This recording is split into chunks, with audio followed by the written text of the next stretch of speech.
You should worry more about your brain and the thoughts and the actions that you do while being unconscious. The things that we do usually are either good or bad, and that's what we call a habit. But mostly our brain is doing things that seem comfy, but may be bad to our health, to our mental health, and to our environment. Your brain would probably always give you excuses, and your brain says that you shouldn't trust that person and don't trust that thought. Probably this is wrong, and we are always right. The issue is that you are probably, let me guess, you're spending more than 5 hours on social media, maybe the internet. I mean, obviously, we are all having an internet addiction, but when you ask why would you have an addiction over the internet, say, or social media, or food, or smoking, or anything else? If you just remember the times that you are doing those habits, you are doing them unconsciously. Sometimes you get conscious about them, but you just do them anyway. And that's because your brain has the control over you. So now, for example, you're asking, why is this guy talking about me? He doesn't even know me. Or probably you would say, oh, wait, social media is useful. Or probably you would say, wait, we are all having an internet addiction. So if we all have it, it's not bad. Or any other excuse. You should not trust your brain. And I think this is a good reason why. Also, you should try to be more conscious about the thoughts that you are having from your brain. And the best the best thing that you can do is trust an external source of thoughts. And it can be risky, of course, if you say, like, for example, I trust this guy. That guy must have wisdom, or at least something to say, something useful, objectively useful. And if you don't trust someone else external,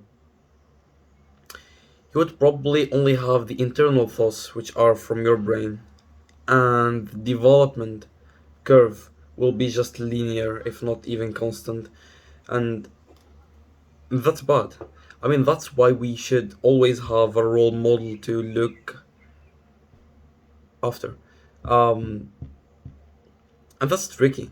I mean, like, for example, you are listening to me right now, and I'm telling you these thoughts, and your brain just already, probably you already removed the video from your playlist, or you already skipped the video because your brain told you that this guy is just bullshitting you or something.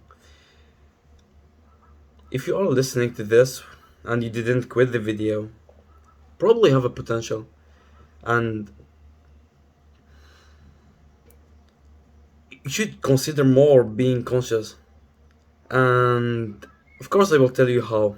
So, how can you be more conscious about the things that you do? So, the most effective way, in my experience, is meditation. Meditation. So, meditation is just breathing.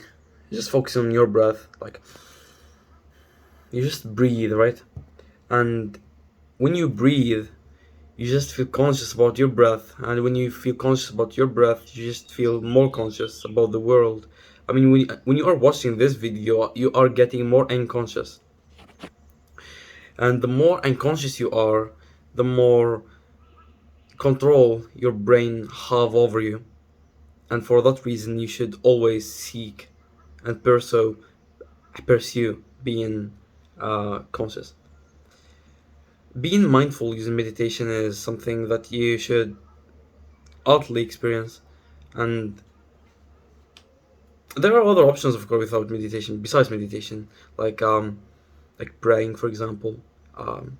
Just being in the present moment. Don't use social media. Don't use um, the internet a lot. even though we use it a lot, right? Like you probably spend 4 or 5 hours on the internet easily each day. That's bad. But the cure to that is just either praying, reading books, meditation. Even though like reading books, probably if you are a heavily you are heavily using the internet, you'd probably can't sit and read the book for more than 10 minutes or something, and that's really bad.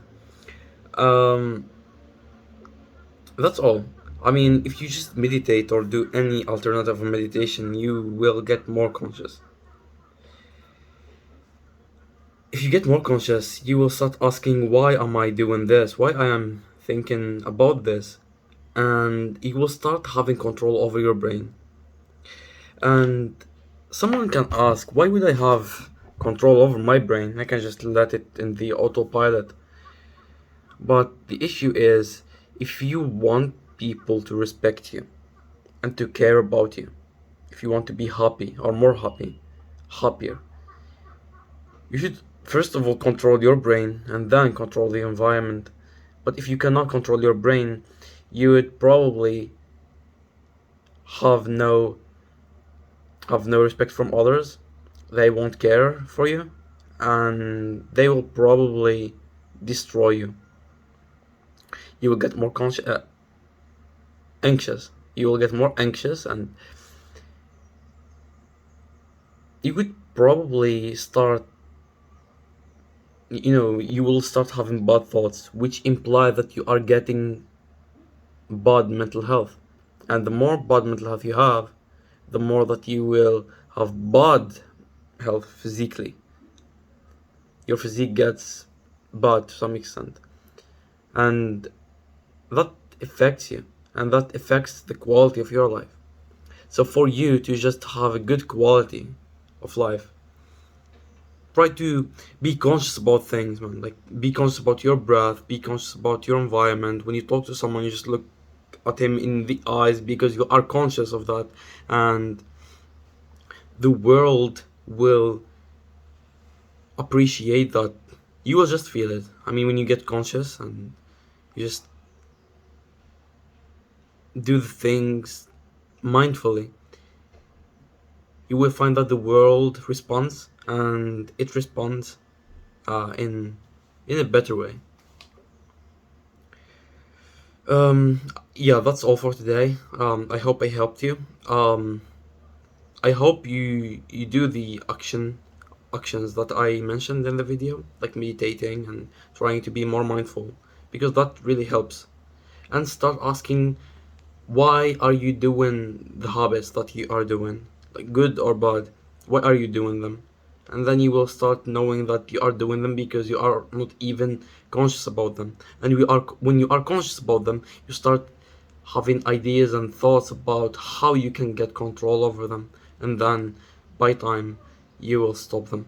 um, and this is how a bad habit gets vanished and banished from your brain and from your life, and you just replace with some good habit. Thank you so much, and see you in another video.